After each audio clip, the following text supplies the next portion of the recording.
How do I raise myself while I raise my children? I had a DM conversation last week, and this mom, neurodivergent mom, told me, I feel like I'm like my child. I am as emotionally immature as my child. I have the same triggers. When they are overwhelmed and they are sensory overloaded, I feel the same. So, how do you raise a secure child while you're trying to raise yourself? And that had me thinking a lot because she's right. If you grew up, if you grew up in an environment where you have maybe parents, caregivers who made sure your physical needs were met, but on the emotional aspect, you were left alone, they didn't raise you in that area. Very possible now, as an adult, as a parent, you struggle to model to your kids the emotional intelligence, the emotional regulation, the healthy boundaries, the effective communication that you want to model for them just because nobody taught you how to do it for yourself, how to trust in yourself, how to feel secure. So I decided, since that DM conversation, this is a big need because this is something that a lot of us who grew up in the opposite of respectful parenting with understanding experience.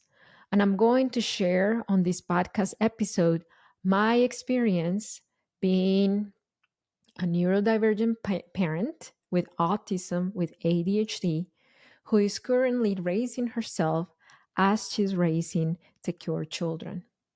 Hello, welcome to another episode of the Parenting with Understanding podcast. This is your host, Marcela Collier. I am the founder of HIC Parenting Education Agency. My team of coaches and I have served 14,151 parents break free from reactive cycles, bring peace to their parenting, and raise secure children. And after this podcast episode, you are going to learn how my experience so you can start raising secure children as well. Because even if you raising yourself, you can still raise a secure child. You are going to feel a lot more confident. You are going to feel a lot more compassion towards yourself, a lot more self-love, and that will reflect in how your children see you, in how your children perceive you, and in how you perceive yourself. So buckle up because this is going to be a great episode. Now, if you've been listening to the Parenting with Understanding podcast for a little bit and you're like, Marcela, I've been getting so much inspiration, information, even transformation in my parenting, would you leave us a positive review? Just open the description of this podcast episode, write your 5-star review, hopefully, and let us know how the Parenting with Understanding podcast has helped you so far raise secure children. So let's talk about these areas because there are basically three main areas that that I'm addressing right now as you speak to raise myself so I can raise secure children as a neurodivergent parent. And if you're not neurodivergent, this will help you as well. Number one, self compassion. And I've seen these so much in the parents that are new to this work and who come to HIC parenting. They're parents who are usually very compassionate towards their kids, are parents who are usually, they understand their children's feelings or they want to understand them. They have that patience. But when it comes to them, when it comes to being patient with themselves, when it comes to speaking kindly to themselves, that's when they fall short. They are gentle parents, but they're not gentle to themselves. So that's basically one of the consequences of being raised in a punishing environment. When we were raised in an environment where if we didn't meet the adults' expectations, then we were punished. Then we learned to punish ourselves. I'm going to drink water. We learn to punish ourselves. We learn that in order to meet others' expectations, we need to go beyond our boundaries, and we're so hard on ourselves. How does that show in parenting? We make a mistake and we beat ourselves up so much. Marcela, what are you thinking? How come like you should be farther along after all these things that you've been learning in HIC parenting? How come you're still struggling? You are not practicing self-compassion. So what happens when you practice self-compassion? You extend your patience towards yourself, therefore towards your child.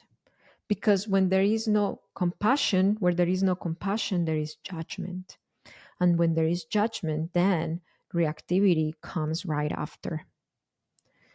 You are trying to help your child get in the car, they're refusing, you're beating yourself up about it because you are attaching it to a meaning about this means I'm a bad parent if I can't even get a hold of my children.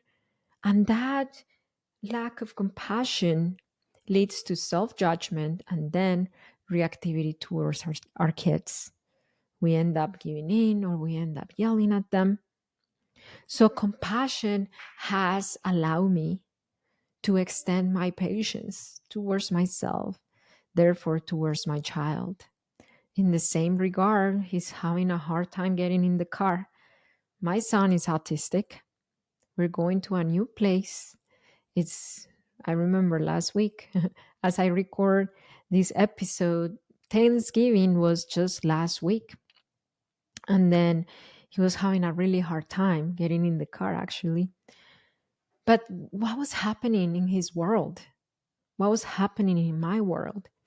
In his world, we were going to a Thanksgiving dinner that was packed with relatives we barely see, that we see once a year. And it makes sense to me why my autistic son, having his social needs, was feeling that way. And I was feeling kind of the same. I had kind of the same need he had because I'm autistic as well. And at the same time, because I'm an adult and I'm responsible and I knew we needed to go to get on time. I didn't want to make people wait to give grace and start eating. Then I knew I needed to work something out. But then I learned, or I decided to extend compassion towards myself first. Marcela, you're struggling. This is not easy because you are as nervous to see those faraway relatives as your child is. Let's take a deep breath. And actually, you can communicate that to your son. I'm nervous too. What can we do? We started coming up with ideas. We got there and then we asked the lady of the house if she could allow us to be in a secluded room, maybe in the gay room, in a guest room, somewhere that we could escape when we needed to. And that was our lifesaver, actually, for my son and for me. Many times I saw him walking there, and I did it too, for myself. And I was able to really understand him because I extended compassion towards myself. If I didn't, I would have been stuck in self judgment and I would have reacted to his behaviors. Number two, and this very goes hand in hand with compassion, and is I started raising myself when I started getting really curious and learning about my own needs. So again, I have ADHD. I grew up undiagnosed ADHD. I have autism. I grew up undiagnosed autistic.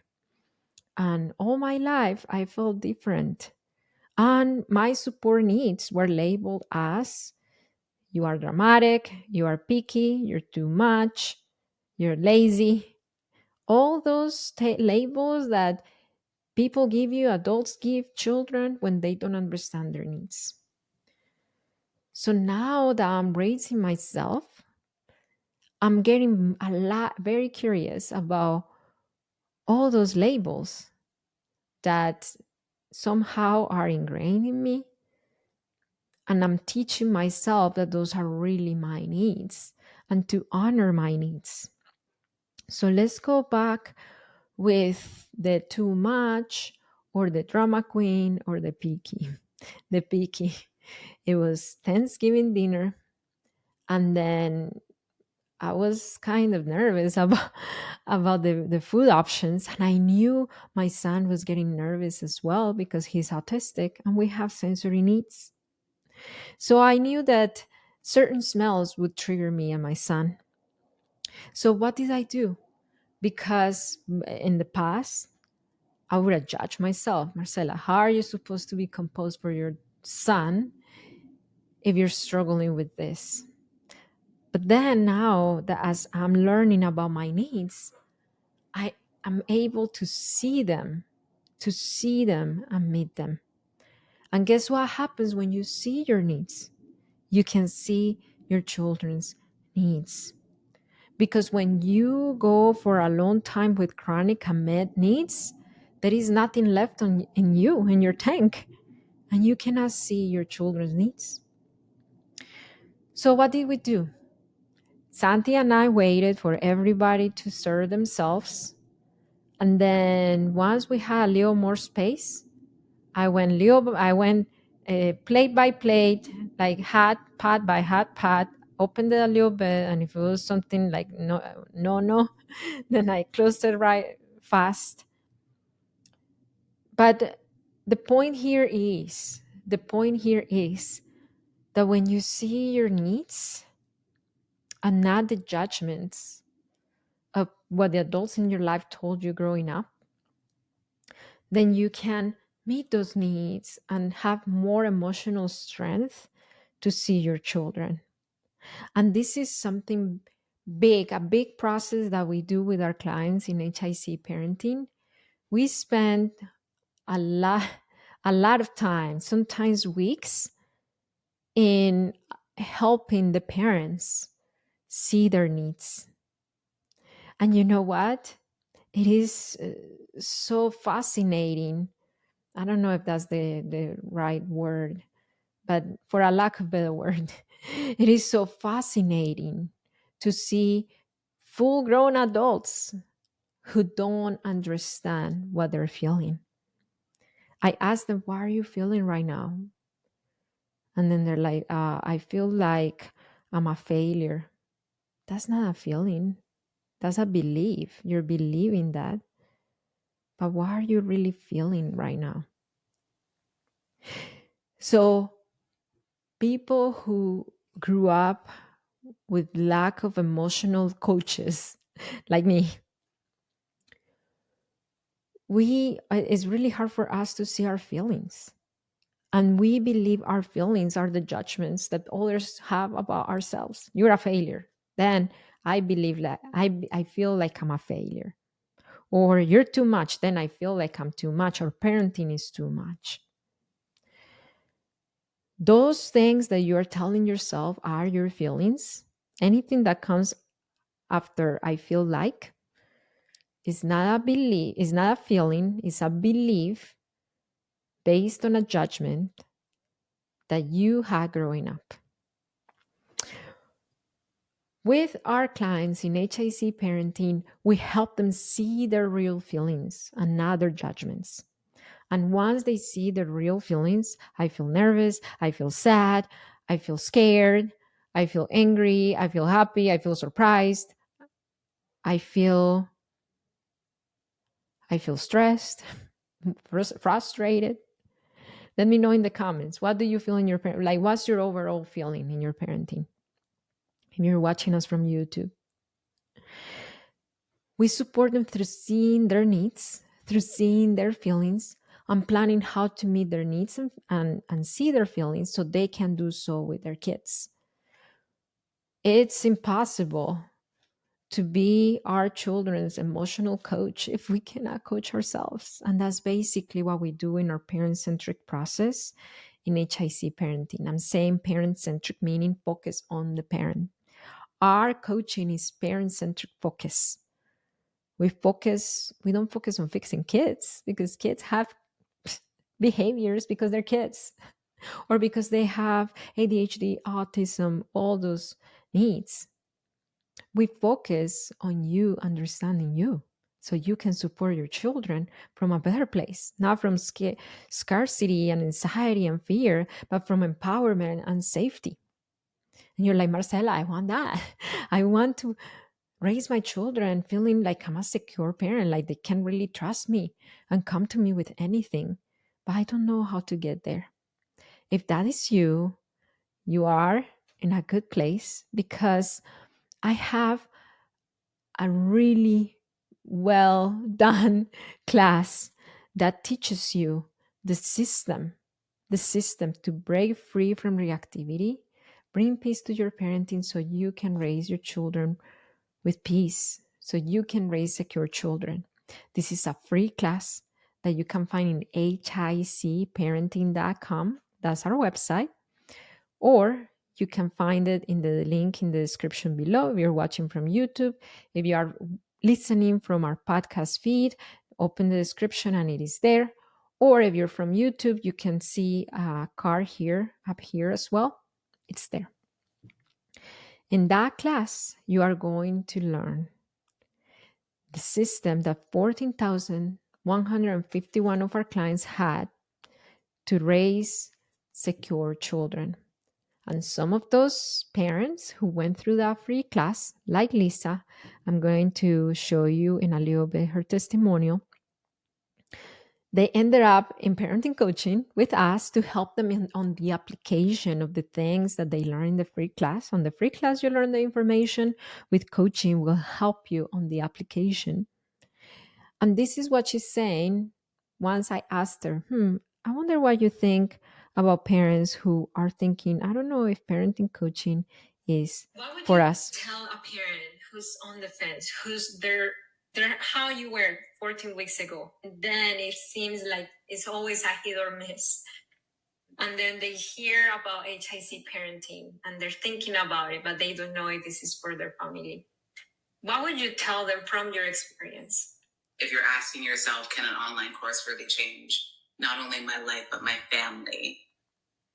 The answer is yes, like 100%. In 14 weeks, you can have tools that let you be the parent I know you want to be.